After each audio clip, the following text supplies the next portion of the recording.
লিবিয়ায় জিম্মি ছেলের আকুতি, টাকা পাঠিয়ে তুমি আমার জান ভিক্ষা দাও মা, আর সহ্য করতে পারছি না। দর্শক, লিবিয়া থেকে এমন করুণ কাহিনী মাঝে মধ্যে আসে। কেননা যারা লিবিয়া হয়ে ইউরোপে যাওয়ার চেষ্টা করে তাদের অনেকেই এই দালালদের খপ্পরে পড়ে, টাকা দিয়ে রেহাই পায় না এবং এক দালালের কাছ থেকে আরেক দালালে বিক্রি হয় এবং তাদের জীবন অনেকে মারা যায়, অনেক ঘটনা ঘটে। আর অন্যদিকে এই যারা জিম্মির মধ্যে পড়ে তাদের ভিটা মাটি সবকিছু উজাড় হয়, তারপরেও তারা শেষ পর্যন্ত যেতে পারে কিনা যথেষ্ট সন্দেহ আছে। আর এগুলো এমন এক ঘটনা যে কখনো থানা পুলিশকে পরিবার জানাতে পারে না, কেননা ছেলে তো অবৈধভাবে গেছে। এই অবৈধভাবে যাওয়াটা থানার মধ্যে এনে আবার নতুন ঝামেলার মধ্যে জড়াবে, সেটাও তারা করতে পারে না। ফলে কুরে কুরে মরতে থাকে এই সমস্ত পরিবারগুলো। তেমন একটি ঘটনা ঢাকা পোস্ট তুলে এনেছে। মা, তুমি আমাকে তাড়াতাড়ি বের করো, না হলে এরা অর্থাৎ মাফিয়ারা আমাকে মেরে ফেলবে। 14 লাখ টাকায় ভিটে মাটি বিক্রি করে হলেও টাকা দাও। টাকা পাঠিয়ে তুমি আমার জান ভিক্ষা দাও মা, আমি এদের মারধর আর সহ্য করতে পারছি না, গোটা শরীরে ঘা হয়ে গেছে। লিবিয়াই মাফিয়াদের কাছে জিম্মি ওয়াসিম আলীর মা পেমেলা বিবি বুধবার রাজশাহী কোর্টে কান্নাজড়িত কণ্ঠে ছেলের এই কথাগুলো বলছিলেন।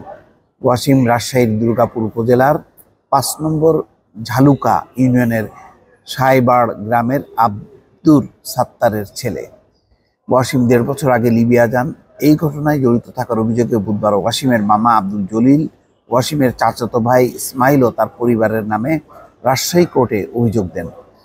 পারিবারিক সূত্রে জানা গেছে, ওয়াসিম আলী 1.5 বছর আগে লিবিয়া যান। এরপর তাকে ইতালিতে পাঠানোর কথা বলেন তার চাচাতো ভাই ইসমাইল।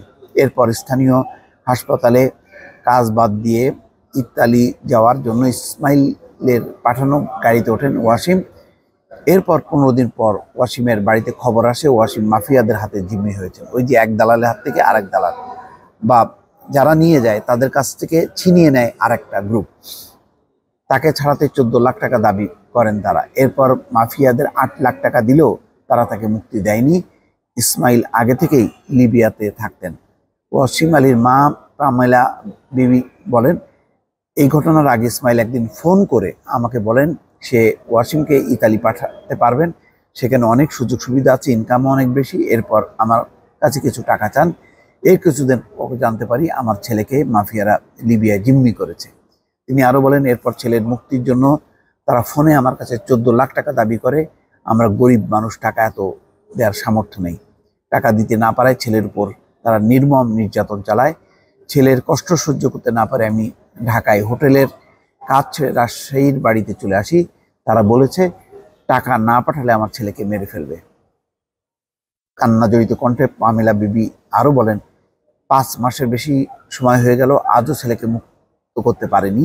ইসমাইলের বাবা মায়ের হাত পা ধরেছি, কোনো কাজ হয়নি। আমি সরকারের কাছে দাবি জানাই ছেলেকে সুস্থভাবে আমার বুকে ফিরিয়ে দিক। দর্শক, এই যে ওয়াসিমের এই ঘটনাটা, এটা কিন্তু শুধু ওয়াসিম না, এরকম কত ওয়াসিম লিবিয়ার বিভিন্ন প্রান্তে যে এই মাফিয়াদের জিম্মি দশার মধ্যে আছে, কোনো ঠিক নেই।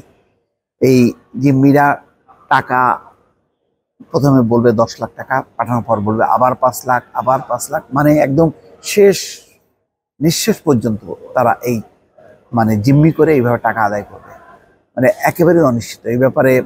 লিবিয়ার যে অবস্থা, লিবিয়া হচ্ছে পুরো মাফিয়া নির্ভর একটা দেশ। ওখানে কোনো সরকার নাই, প্রশাসন নেই যে উদ্ধার করতে পারবে। এক গ্রুপ আর এক গ্রুপের কাছ থেকে মানুষ ছিনতাই করে এইভাবে তারা চলছে।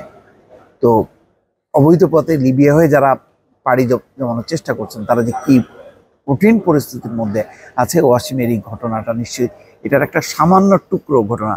দর্শক, আরও অসংখ্য ওয়াসিম এই লিবিয়ার বিভিন্ন প্রান্তরে মাফিয়াদের হাতে জিম্মি হয়ে আছে। দর্শক, ভালো থাকবেন। আল্লাহ হাফেজ।